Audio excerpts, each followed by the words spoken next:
ન્યૂઝમાં આપનું સ્વાગત છે. એફએલ અમદાવાદના ચેરપર્સન તરીકે ઉષા જયસ્વાલે કાર્યભાર સંભાળ્યો. એફઆઈસીસીઆઈ લેડીઝ ઓર્ગેનાઇઝેશનના અમદાવાદ ચેપ્ટરે 2026-27 વર્ષ માટે ઉષા જયસ્વાલની ચેરપર્સન તરીકે નિમણૂકની જાહેરાત કરી છે. તેમણે આઉટગોઈંગ ચેરપર્સન મધુ બંટિયા પાસેથી કાર્યભાર સંભાળ્યો છે, જે સંસ્થાના તમામ ક્ષેત્રોમાં મહિલાઓના સશક્તિકરણની કરવાની પરંપરાને ચાલુ રાખશે.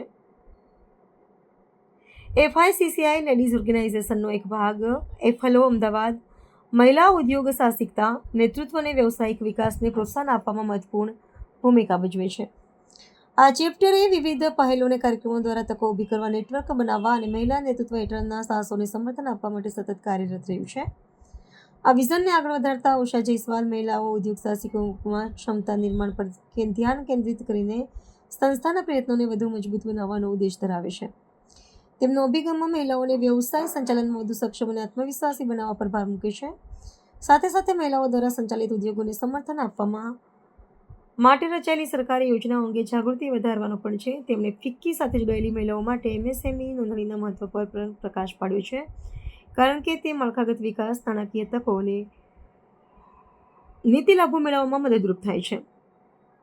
નવી ભૂમિકા વિશે પોતાના વિચારો વ્યક્ત કરતા તેમણે કહ્યું, વર્ષો દરમિયાન મારા બેન્ચમાર્ક્સ અને અનુભવોમાંથી મેં ઘણું શીખ્યું છે. હવે વધુ મહિલાઓએ આગળ આવીને નેતૃત્વની ભૂમિકાઓ સ્વીકારવાની અને પોતાની ઓળખ બનાવવાની જરૂર છે. તેમણે વધુમાં ઉમેર્યું કે આ જવાબદારી નિભાવવી મારા માટે ગૌરવની વાત છે અને મહિલાઓના નેતૃત્વ, ઉદ્યોગ સાહસિકતા અને સામાજિક પ્રભાવ ક્ષેત્રે એફએલઓની પહેલોને મજબૂત બનાવવા માટે યોગદાન આપવાની તક છે. આ નવા નેતૃત્વ સાથે એફએલ અમદાવાદ વધુ મહિલાઓને આર્થિક અને ઉદ્યોગ સાહસિક ક્ષેત્રમાં સક્રિયપણે ભાગ લેવા માટે સશક્ત બનાવી તેના પ્રભાવને વધુ વિસ્તૃત કરવા તૈયાર છે. The current chairperson for the year 2026-27. This year, like I shared earlier, we are working on various initiatives like green tech and circular economy, textile, tourism, and agro and food processing industries. This year, I'm going to target mainly on textiles and BYOB, which is our business forum, where we'll be encouraging all the women to get registered under MSME. And as I shared, them with a lot of workshops, and we'll be bringing experts and speakers from different fields like digital, finance, and AI and technology also.